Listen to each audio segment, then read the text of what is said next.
The door to my sprawling mountain retreat creaked open, unveiling to figures I hadn't laid eyes on in over a decade. There stood my son, Marcus, and his wife Vanessa, their expressions a mix of feigned warmth and barely veiled urgency. Their eyes darted across the opulent foyer of my new home, the hand-carved wooden beams from reclaimed redwood, the massive stone fireplace crackling with a welcoming fire, and the floor-to-ceiling windows framing the snow-capped peaks like a masterpiece of untamed wilderness. "Dad," Marcus said, his voice cracking slightly under the weight of unspoken pleas, "we really need to have a conversation." For 13 long years. These two had wiped me from their existence as if I'd been a footnote in their story, irrelevant and forgotten. 13 years without a single birthday card, without an invitation to Easter brunch, without ever holding my own grandchildren in my arms. And now, after I'd cashed in on my late-in life invention, a simple yet revolutionary eco-friendly water filtration system that had sold for millions, they materialized on my porch like specters from a buried past. Drawn by the whisper of newfound fortune, I observed them quietly, taking in every telltale sign of their frayed lives. Vanessa fidgeted with the hem of her threadbare wool coat, its once vibrant blue, now dulled by years of wear, and her scuffed boots left faint mud prints on the welcome mat, speaking volumes of their hurried journey. Marcus's hair, once neatly trimmed, was unkempt and streaked with premature gray, his face etched with lines that hinted at sleepless nights and mounting debts. He craned his neck subtly, trying to glimpse the interior's grandeur, the custom-built library lined with rare books, the state-of-the-art kitchen where I now experimented with gourmet recipes for my own pleasure. "A conversation," I echoed, my tones steady and laced with irony that even I hadn't anticipated. "How fascinating. After 13 years of radio silence, now you want a conversation." Their faces paled, as if the crisp mountain air had suddenly turned frigid. Vanessa shifted her weight, clutching a worn handbag that looked like it had been patched one too many times, while Marcus tugged at his faded flannel shirt, clearly ill at ease. In those 13 years of enforced isolation, I'd scraped by on my woodworking skills, crafting handmade furniture and artisanal pieces that I sold at local craft fairs every weekend, while they were likely indulging in upscale vacations or family outings at trendy resorts. I was hunched over my workbench in a drafty garage, sanding oak and maple until my fingers bled, smiling at passersby who valued my craftsmanship more than my own flesh and blood. My shoulders had broadened from lifting heavy lumber, my hands calloused from tools that never betrayed me, but my spirit had remained resilient, fueled by quiet determination. The scent of fresh-cut wood cedar shavings, polished walnut, varnished pine still evoked my fondest memories. Those were the aromas that once filled our modest home when Marcus was a boy, hammering nails beside me and declaring me the greatest builder in the universe. Those innocent times felt like echoes from another era, belonging to a man who foolishly trusted that familial bonds were unbreakable and timeless. The shift had started subtly after Marcus met Vanessa at that tech conference where he was interning as a junior developer. At first, she was all poise and strategic politeness, addressing me as dear father-in-law with a grin that barely touched her calculating eyes, complimenting my Easter roasts while covertly scheming to sever his ties to my outdated influence. But gradually, I noticed the insidious alterations creeping into our dynamic like fog rolling down the mountains. When Marcus suggested weekend visits to help with home repairs, Vanessa always conjured a sudden social obligation or a must-attend networking event. When I phoned in the evenings to share stories from my day, she'd intercept the call with a clipped tone, assuring me Marcus would return, though he never did. Emails went unanswered, gatherings were forgotten, and outings cancelled with excuses that grew more elaborate and implausible. The rejections began as minor oversights that stung but could be excused. Marcus's promotion party at his firm. "Oh, Dad, we figured you were tied up with your projects." The gender reveal for their first child, my grandson I'd never cradled. It was super low-key, just our inner circle from the office. That same grandson's baptism, things moved so fast, we blanked on the invites. You get how hectic life is. Each justification pierced my soul like a splinter driven deep, wrapped in false empathy. I'd force a chuckle, wave it off, and feign comprehension. "No sweat, son. We'll catch the next one." But the next one never materialized, and my voicemail echoed with silence, much like the empty plot in the family cemetery where my wife lay, her grave untended by the son she'd adored. The evenings stretched into endless voids, the weekends hollow. I'd built for solitude, conversed with the ghosts in old photo albums, and marked anniversaries with a solitary beer on my porch, watching the stars mock my isolation. Mrs. Hargrove at the corner store always inquired about Marcus. And I'd spin the same fabrication. He's swamped with his career and family. You know the drill. But now, poised on the threshold of my sanctuary, with the wind carrying the pine-scented promise of independence and the distant call of eagles overhead, I recognized them for the opportunists they'd become. With a gracious nod, I ushered them inside, noting how their jaws slackened at the splendor enveloping us. The reclaimed barnwood floors shone under the skylights, mirroring their hesitant steps. Vanessa trailed Marcus like a reluctant echo, her gaze averted, while he surveyed each antique rug, each sculpted lamp, each element of my reinvented world with the thinly veiled avarice of a pawnshop owner. "Have a seat," I offered, pointing to the plush suede sectional that had cost a small fortune more than their combined salaries in a tough year. I suspected. After all this time, I'm sure you've got volumes to share. Vanessa smoothed her skirt, perching on the edge as if afraid to commit, while Marcus puffed up his chest, adopting that executive airs he reserved for boardrooms. "Jonathan, we realize it's been a while since we connected, but 13 years. I cut in sharply, my voice unwavering. "Not a while, but 13 precise years since you opted to pretend I was dead." Marcus's eyes flickered with unease, and Vanessa dabbed at hers with a crumpled tissue, but her display stirred no sympathy in me. I'd shed enough solitary tears to steel myself against such theatrics now. "Dad, we didn't mean for it to go like this. Life got messy, my career demands. The kids' schedules. The kids I've never met," I retorted, the bitterness rising like bile. "My grandchildren who've grown up oblivious to the grandfather who'd have spoiled them rotten with stories and handmade toys." Over those 13 years of exile, I'd forged a rhythm that preserved my sanity. Rising at dawn each day, I'd lose myself in my workshop, measuring twice and cutting once with the precision I'd once used to guide Marcus through his first model airplane. The dovetail joints demanded focus. The staining process required vigilance. The finishing touches allowed no shortcuts. Those creations had become my anchor and my income. Weekends at the craft fairs were my lifeline to humanity. Fellow artisans, mostly retirees like me, would browse my stalls and linger for chats about lost connections, wayward offspring, and unfulfilled aspirations. Old man Harlan, a 75-year-old potter, widowed twice over, evolved into my unlikely ally. He'd been ghosted by his daughters after their weddings, too. "Kids figure once they've got their own nests, us old birds are obsolete," he'd grumble while purchasing a hand-turned bowl for his solitary meals. But mark my words, when the storms hit, they come flapping back.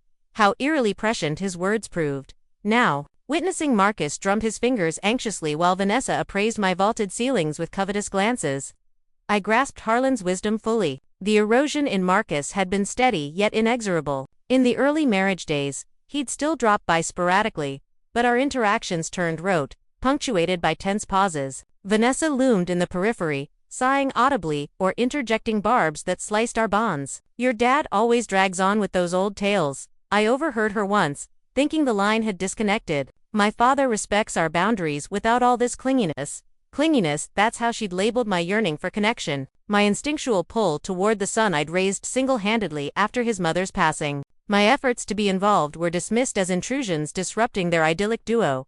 Holiday summons dwindled to nil. First, it was 4th of July barbecues, keeping it intimate this year, Dad just us and the little ones. Then Halloween, the kids caught a bug, best to reschedule. Birthdays followed, works insane with Vanessa's promotion. Each deferral was sugar-coated with vows of future inclusion that evaporated like morning mist. Marcus honed a knack for framing every snub as logical, every dismissal as fleeting, every ostracism as benevolent. "We don't want to burden you, Dad. You're at an age to kick back and savor your solitude."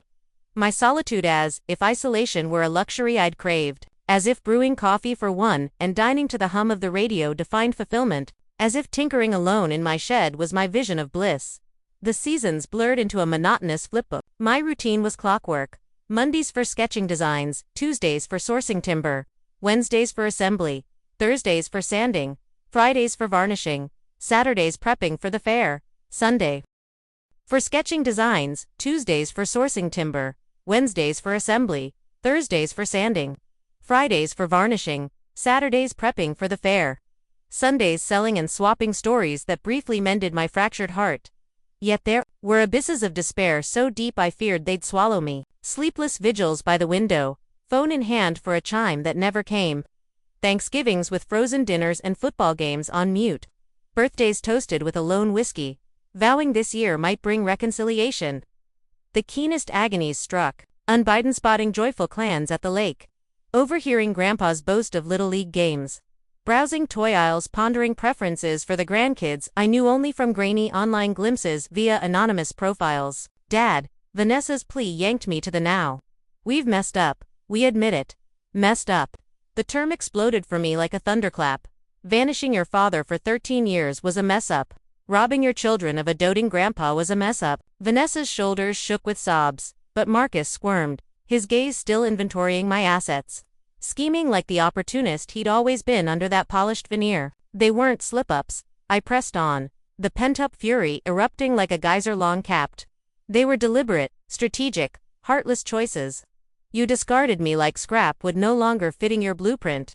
Marcus leaned forward, mustering his patronizing timbre. Jonathan, we get that you're wounded, but families evolve and need room sometimes. It wasn't targeted at you. My retort was a harsh bark of laughter. Not targeted. You molded my son into your echo, sowed discord against me, decreed I had no role in your empire. I recalled with searing vividness the day Marcus delivered the ultimatum. It was a stormy Wednesday in November, precisely 13 years back. He showed up at my cabin unannounced, his face a mask of detachment I'd never witnessed. Dad, Vanessa, and I have discussed this at length. He launched without preamble, declining the stew I'd simmered in anticipation. We believe dialing back our interactions is healthiest for now. Dialing back, I echoed, the floor seeming to tilt. What exactly? It means no more drop-ins at our place. No constant check-ins. We require autonomy to nurture our unit without outside meddling. Outside meddling, that's what my son branded me, as if I were an intrusive vendor, not the father who'd bandaged his scraped knees, coached his soccer teams, and mortgaged the house for his tuition. Marcus, tell me where I went astray, how I let you down. My words fractured, but he stayed stoic. It's not your failings, Dad. It's prioritizing our marriage and kids. Vanessa insists on clear lines to safeguard our core family over peripherals. Peripherals. That's what I'd become to my boy. Peripherals. And, your own voice, Marcus. Your thoughts. Your loyalty. He paused eternally, and briefly, I glimpsed the child I'd cherished. But his response rang scripted, devoid of soul. I agree with Vanessa. It's optimal for all, you included. Dad, embrace your independence without our baggage. That marked our final genuine exchange. Thereafter, silence reigned, save for this unforeseen intrusion, their desperation as palpable as the mountain chill seeping through the cracks. As they sat there, eyes pleading yet greedy, I felt a profound shift not of forgiveness, but of unyielding resolve. The man they'd forsaken had risen from the ashes, wealthier in spirit and fortune, no longer beholden to their whims. Once upon a time, in the quiet suburbs of a Midwestern town, lived a woman named Victoria Hayes. At 62 years old, she had spent the better part of her life nurturing her family with unwavering devotion. Her days had revolved around her only child, Sophia, a bright and ambitious girl who had grown into a confident woman. Sophia had married Daniel, a charismatic architect with big dreams and an even bigger ego. From the moment Daniel entered their lives, Victoria sensed a subtle undercurrent of control that slowly eroded the bond she shared with her daughter. It started, innocently enough. Daniel would make offhand comments about how over-involved parents could stifle a young couple's independence. We need space to build our own life, he'd say with a polished smile. His words laced with the charm of someone used to getting his way. Sophia, enamored and eager to please her new husband, began to pull away. Family dinners became sporadic, then non-existent. Phone calls dwindled to texts, and visits turned into rare obligations tied to holidays. Victoria tried to adapt, convincing herself it was just the natural evolution of life. But deep down, she felt the sting of rejection growing sharper with each passing year. The breaking point came 15 years ago, on a crisp autumn evening. Sophia and Daniel had invited Victoria over for what she thought was a casual dinner. Instead, it turned into an ambush. "Mom," Sophia had said, her voice steady but her eyes avoiding Victoria's. "Daniel and I have decided it's best if we focus on our nuclear family. No more weekly check-ins or unsolicited advice. We need boundaries." Daniel nodded approvingly, adding, "It's nothing personal, Victoria. We're just prioritizing our marriage and future kids." Victoria had sat there, stunned, her heart fracturing like fragile glass. She managed a nod, a forced smile, and left their home that night, feeling like an intruder in her own daughter's life. From that day forward, Sophia faded into a distant memory, a ghost who sent obligatory messages on special occasions. Hope you're okay, Mom. Merry Christmas. Happy Mother's Day. They were impersonal, robotic, like automated reminders from a forgotten subscription. No warmth, no details about her life, no invitations to share in the joys of her growing family. Victoria learned about her grandchildren through fragmented social media glimpses. A boy named Liam, then a girl named Ava, and finally little Noah. She watched from afar as Sophia posted pictures of family vacations, birthday parties, and milestones, none of which included her. The initial months after the cutoff were a piss of despair for Victoria. She shed pounds she couldn't afford to lose, her once vibrant energy sapped by sleepless nights filled with what-ifs and regrets. She replayed every parenting decision, wondering where she had gone wrong. Was she too clingy, too opinionated? The silence from Sophia was deafening, a constant reminder of her isolation. Work at her modest flower shop became a chore. Arranging bouquets that symbolized love and celebration felt hypocritical when her own heart was barren. It was her lifelong friend Clara who pulled her from the brink. Clara showed up unannounced, one rainy afternoon, finding Victoria curled up on the couch amid piles of wilted petals and half-eaten toast. Victoria, enough, Clara declared, her voice firm, yet compassionate. You have a choice. Waste away pining for a daughter who chose to walk away, or rise up and create a life that honors the incredible woman you are. The words cut deep, but they ignited a spark. That day, Clara helped Victoria tidy her cluttered apartment, sort through old photo albums, and brainstorm ways to expand her flower business into something Mara Boutique, specializing in custom arrangements and event planning. Our business into something Mara Boutique, specializing in custom arrangements and event planning. If you're going to grieve, Clara said as they designed their first wedding centerpiece, do it while building something beautiful. And so, Victoria's rebirth began. Slowly, she poured her pain into her work. Each floral masterpiece sold was a testament to her resilience. Every glowing review from a bride or a bereaved family was a balm for her wounded soul. She started vending at local farmers markets on weekends, where the chatter of vendors and customers filled the void left by her family. There, she met a circle of women fellow entrepreneurs and empty nesters who shared tales of betrayal, lost loves, and rediscovered strength. My daughter calls only when she needs a babysitter, confided a woman named Lydia over a sample of Victoria's rose-infused teas, but I've learned to say no. We deserve more than scraps. These conversations became Victoria's lifeline, teaching her that her story wasn't unique but a shared sorrow among many. She began to see her worth beyond motherhood, embracing hobbies like painting seascapes and volunteering at a community garden. Financially, she thrived. Her business, Blossoms of Grace, grew from a tiny shop to a thriving online store with deliveries across the state. 15 years of estrangement had forged Victoria into a fortress of self. She had moved into a spacious cabin nestled in the rolling hills of the Appalachians, a far cry from her cramped urban apartment. The home was her sanctuary, with floor-to-ceiling windows overlooking misty mountains, a garden bursting with wildflowers, and a cozy library filled with books on empowerment and healing. She no longer waited for the phone to ring. Instead, she filled her days with purpose and her evenings with peace. Then, one crisp fall morning, a knock echoed through her cabin. Peering through the peephole, Victoria's heart skipped. There stood Sophia and Daniel, looking weathered and weary, with 3 children in Tolium, now a lanky teenager, Ava, a curious preteen, and Noah, a wide-eyed 7-year-old, clutching a toy truck. They had tracked her down, somehow learning of her new address. Victoria opened the door, her expression neutral, masking the storm of emotions within. Mom, Sophia began, her voice trembling. It's been so long. Can we come in? Daniel shifted awkwardly, forcing a smile that didn't reach his eyes. The children stared up at her with innocent curiosity, unaware of the history unfolding. Victoria stepped aside, leading them into her sunlit living room, where the scent of fresh-baked apple scones, her latest hobby, lingered in the air. They settled on the plush sectional, the kids fidgeting while Sophia and Daniel exchanged glances. Victoria sat across from them in her favorite armchair, a hand-carved piece from a local artisan. What brings you here after all this time? She asked, her tone measured, like a judge awaiting testimony. Daniel cleared his throat, ever the spokesperson. Victoria, we're in a tough spot. Really tough. He paused, gauging her reaction. Sophia jumped in, her eyes welling up. The architecture firm Daniel worked for collapsed last year amid the economic downturn. We lost our investments, our home is being foreclosed.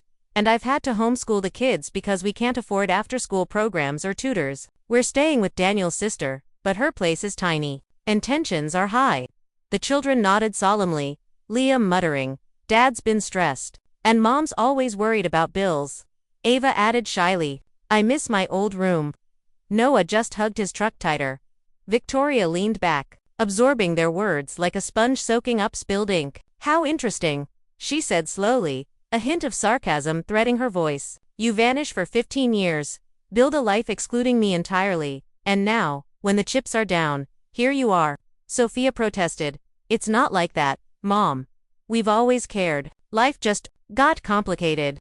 Daniel added, "We didn't want to drag you into our issues back then. You were struggling with the flower shop. We thought it was kinder to handle things ourselves." Victoria's laugh was sharp, devoid of humor. "Kinder? You mean convenient? Let's revisit those complications.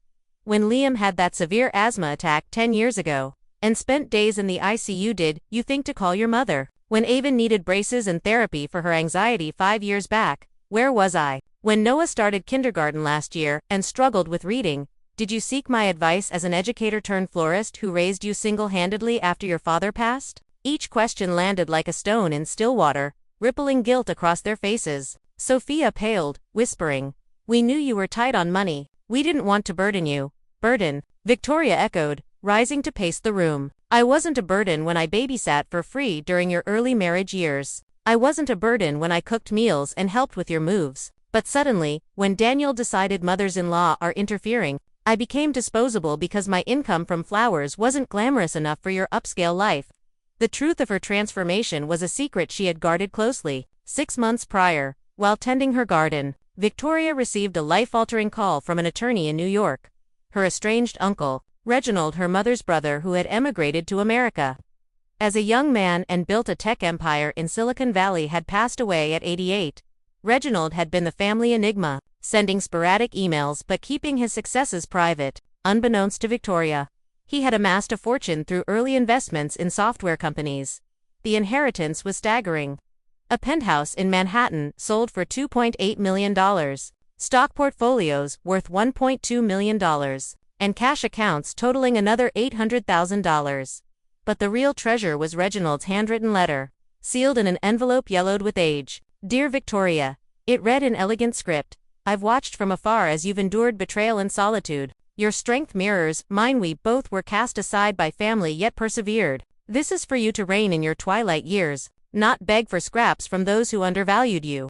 With the windfall, Victoria purchased her mountain cabin, complete with a greenhouse for exotic blooms and a studio for her paintings. She traveled to Europe for the first time, savored fine wines in Tuscany, and hiked the Alps, experiences that healed old wounds. She also founded a non-profit for estranged parents, offering workshops on emotional recovery and financial independence. Clara joined her, and their Wednesday gatherings became legendary, women sharing laughs, tears, and Victoria's signature lavender shortbread. Back in the present, Sophia reached out, pleading, "Mom, we're family. Blood ties us. The kids there, innocent. They ask about you, wonder why their friends have doting grandparents and they don't." "The kids," Victoria repeated, her voice softening momentarily at the thought of them. "The very ones denied my love for 15 years. Imagine the holidays I spent alone, baking cookies for grandchildren I'd never met, the toys I collected, now gathering dust in storage. Daniel convinced you it was better for the marriage. No, meddlesome in-laws causing drama." Sophia sobbed, "I let him. I was scared of rocking the boat, but now, I see we lost so much." Daniel interjected, his patience fraying. "Look, Victoria, families let's not dwell on the past. We can rebuild now." "Rebuild?" Victoria countered, standing tall. "On what foundation?" "Your sudden need for my money." She revealed what she knew. A mutual acquaintance from the old neighborhood had spilled the beans about her inheritance after spotting her at a charity gala. Gossip had reached Sophia and Daniel, prompting this reunion. Admitting defeat, Sophia confessed, "Yes, we heard. But it's not just that. We've regretted everything these past months." "Months," Victoria noted pointedly. "Not years. You didn't regret when I battled cancer alone 8 years ago, selling arrangements from my hospital bed to cover treatments. Or when I buried Clara's husband and wished for my daughter's comfort. The confrontation piqued as emotions boiled over. Daniel stood, defensive. Do you want us to beg? Humiliate ourselves? No, Victoria said calmly, gazing at the mountains. I want authenticity you can't fake. I've moved on, built joy without you. This cabin, my friends, my purpose there, my family now. Sophia collapsed in tears, but Victoria remained resolute. She offered them a small sum, not enough to solve everything, but to get on their feet on the condition they seek therapy and prove genuine change over time. No instant forgiveness, no blank check. As they left, the children hugged her tentatively. A bittersweet spark of what could be. In the quiet aftermath, Victoria sipped tea on her porch, the sunset painting the hills gold. She had reclaimed her narrative, turning abandonment into empowerment, and for the first time, the future felt truly hers. The air in my living room felt thick with unspoken regrets as I faced my daughter, Isabella, and her husband, Victor, for the first time in over a decade. The coastal breeze from the open window carried the scent of blooming jasmine from the garden. I'd cultivated myself a symbol of my hard-won independence, but right now, that peace felt shattered by their unexpected presence. Isabella's eyes, once so full of youthful spark, now held a desperate plea, while Victor shifted uncomfortably on the edge of the antique sofa I'd bought with my newfound fortune. It had started with a hesitant knock at my door earlier that afternoon. When I opened it, there they stood, looking like ghosts from a life I'd long since buried. Isabella, my only child, whom I'd raised single-handedly after her father left us when she was just a toddler. Victor, the charming architect she'd married against my subtle warnings. His charisma masking a controlling streak I'd spotted early on. They'd cut me out of their lives 12 years ago, right after their wedding, citing some vague need for space and independence. No calls, no visits, no acknowledgement of my existence. Birthdays passed in silence. Holidays were lonely echoes in my tiny apartment. And now, here they were, because word had gotten out about my lottery winner. Modest but life-changing, some that had allowed me to buy this seaside home and finally breathe without the weight of poverty. We didn't realize how hard it had been for you, Mom, Isabella whispered, her voice cracking like fragile glass. She twisted her hands in her lap, avoiding my gaze. The struggles, the loneliness, ... We had no idea. You had no idea because you chose not to, I replied evenly, my tone sharpened by years of unhealed wounds. For 12 years, Isabella, you could have reached out. A single email to ask if I was okay. A quick visit to see if I needed help with the bills piling up. Instead, you built your perfect life without me in it. Victor cleared his throat, leaning forward with that practiced smile of his, the one that had won over clients, and, apparently, my daughter. Okay, Lydia, he said, using my first name as if we were old acquaintances rather than estranged family. We understand you're upset, but look, we're here now. We're sorry. We want to make things right. Doesn't that mean anything? His words hung in the air, laced with entitlement. To him, this was a simple transaction. Show up, apologize, and erase the past. But the past wasn't a smudge on a window. It was a deep scar across my heart. What means something, Victor, is timing, I said, crossing my arms. You didn't come when I was scraping by, selling handmade jewelry at flea markets to pay rent. You came now, when you need something from me. I turned away, walking to the large bay window that overlooked the ocean. The waves crashed rhythmically below, much like the turmoil in my chest. In the garden below, the lavender bushes I'd planted swayed gently, each one a testament to my resilience. I'd been pruned harshly by life by them, but I'd grown back stronger, more vibrant. Over these years, I continued without facing them. I've learned a fundamental truth about people. Their actions reveal their true selves, not their pretty speeches. Your actions told me I was expendable, a relic from a life you outgrew. Isabella rose and approached me tentatively, her footsteps soft on the hardwood floor. I could sense her hesitation, the tremble in her breath. Mom, we were foolish back then, young and misguided by bad advice about boundaries and marriage. But we've changed. We've grown wiser, or just broke. I shot back, still staring at the sea. You've hit rock bottom financially, and suddenly, I'm relevant again. The room fell silent, broken only by the distant call of seagulls. Then my phone buzzed on the side table, likely my neighbor, Clara, checking in for our weekly book club. I ignored it, but the reminder grounded me. I had built a rich life here, friends who showed up without ulterior motives, hobbies that filled my days with joy.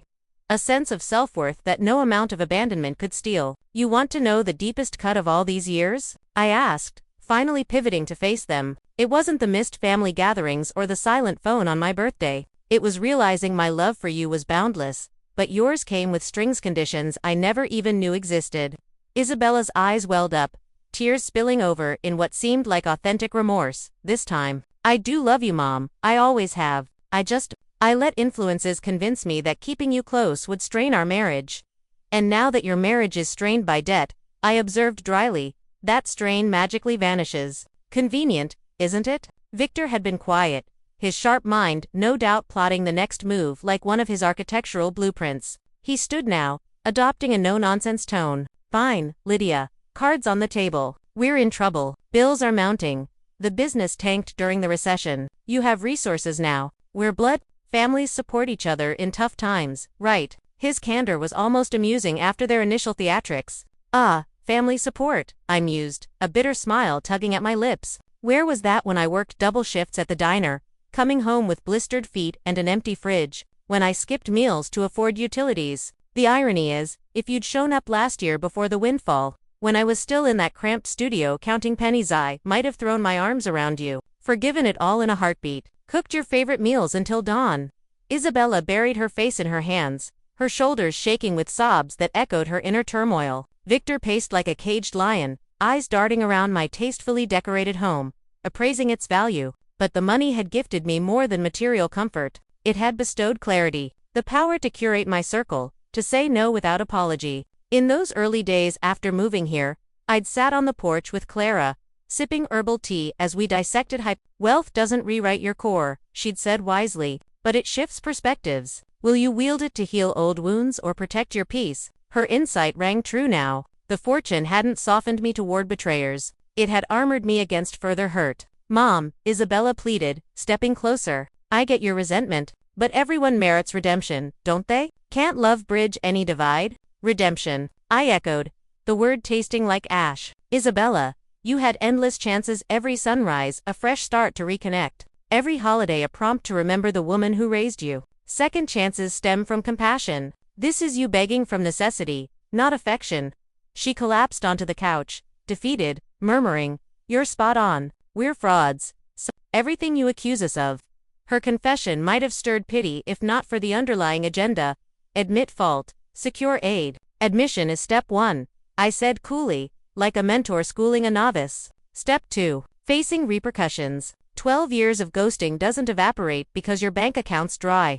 I excused myself to the kitchen, brewing tea not to extend their stay, but to steady my nerves amid this bizarre tap. Dreams of reconciliation had haunted me for years, but reality was a cold calculation, not a warm embrace. From the adjacent room, their hushed voices filtered in frantic strategy sessions, no doubt refining their pitch.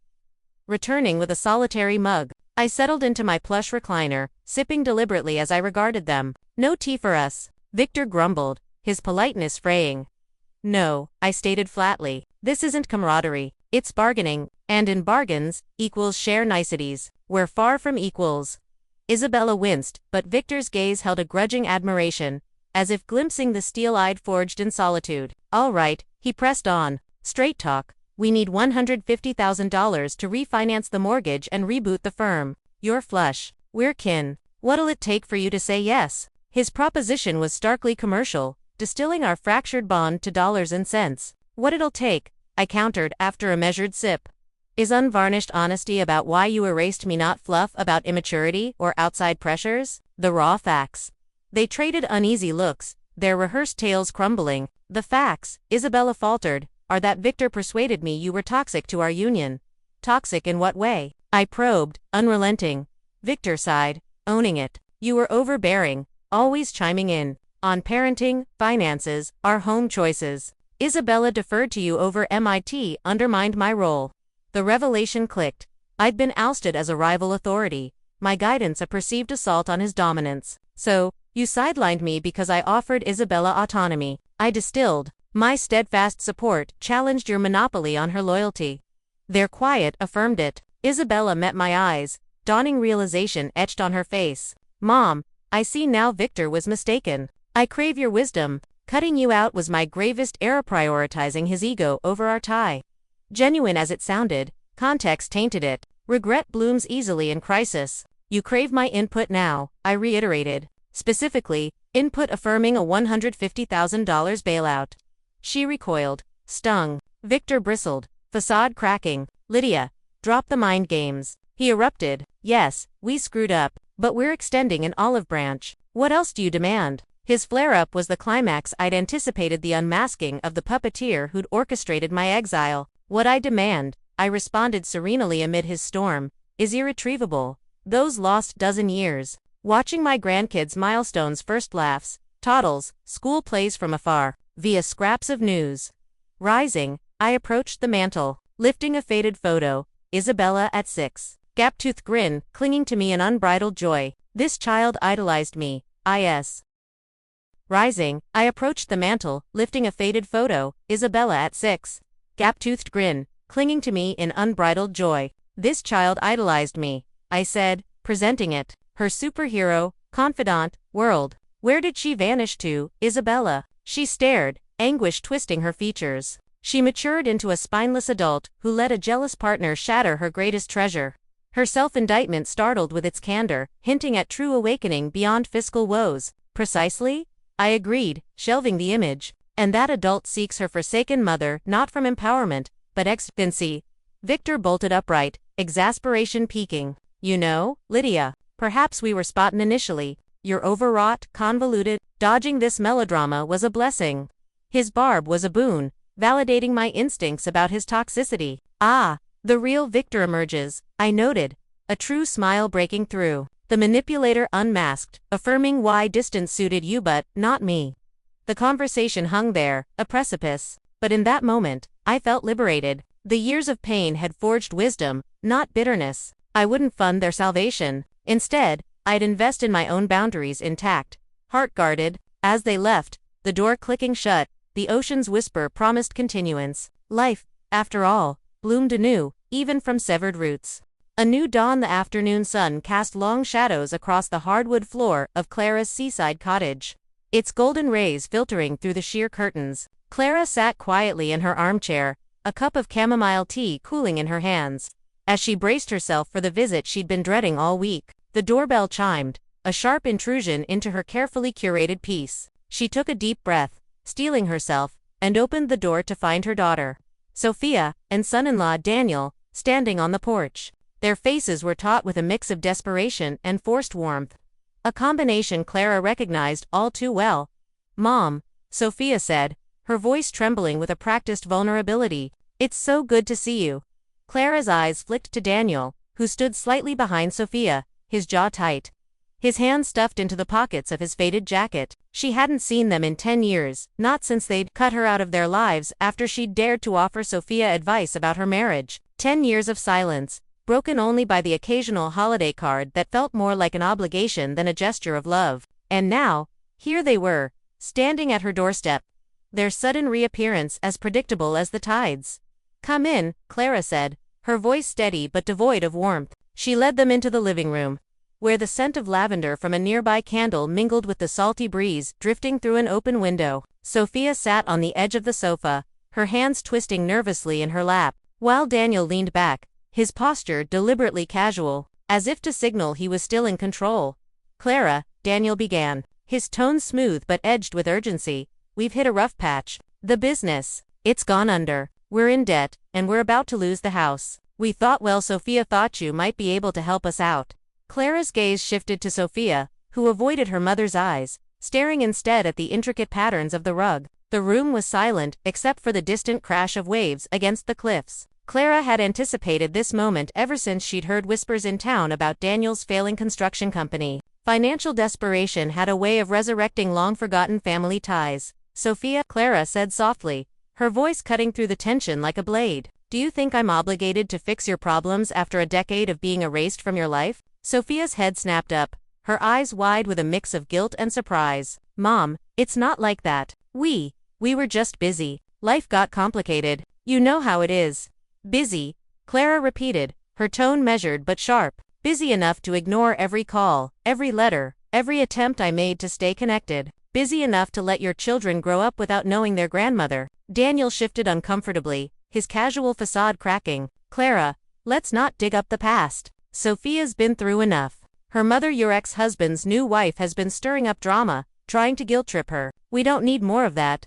Clara's lips pressed into a thin line. She recognized the tactic, Daniel's attempt to deflect, to paint her as just another source of emotional turmoil. It was the same strategy he'd used years ago to convince Sophia that Clara's concern for her daughter's well-being was intrusive, overbearing, manipulative. For years, Clara had watched from a distance as Daniel systematically isolated Sophia from anyone who might challenge his control. Daniel, Clara said, her voice calm but unyielding, you've always been quick to label other people's pain as drama. But let's be clear, Sophia's mother-in-law isn't the one standing here asking for a handout. After 10 years of silence, Sophia's breath hitched, and she looked at Daniel, her expression a mix of confusion and dawning realization. Clara leaned forward, her eyes locked on her daughter's. Sophia, do you see it? Even now, in this moment of crisis, he's more focused on controlling the narrative than on acknowledging the hurt you both caused me. Sophia's hands trembled as she clutched the edge of the sofa. Mom, I didn't mean for it to be like this. I thought we were doing the right thing, focusing on our family, our kids. But I see now. I see how we hurt you. Sophia, don't let her twist this. Daniel interjected, his voice rising with a hint of desperation. We're here because we need help, not to rehash old grudges. The kids are going to lose their home. Clara, can you live with that? Clara's gaze didn't waver. The kids, she said slowly, are going to suffer because of the choices you made. Daniel, not because of me. You built a business on shaky ground, took risks you couldn't afford, and now you're here, expecting me to clean up the mess. Why should I trust that you won't vanish again the moment your bank account is stable? Sophia's eyes filled with tears, but she didn't speak. The weight of Clara's words hung in the air, heavy and undeniable. Clara rose from her chair and walked to the window, gazing out at the ocean.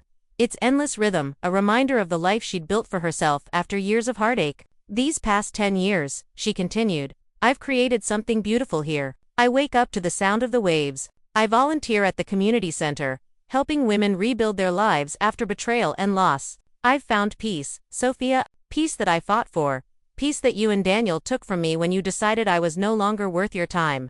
Sophia stood, her movements hesitant, and approached her mother. Mom, she whispered, her voice breaking. What can I do? How can I make this right? I don't just want your money.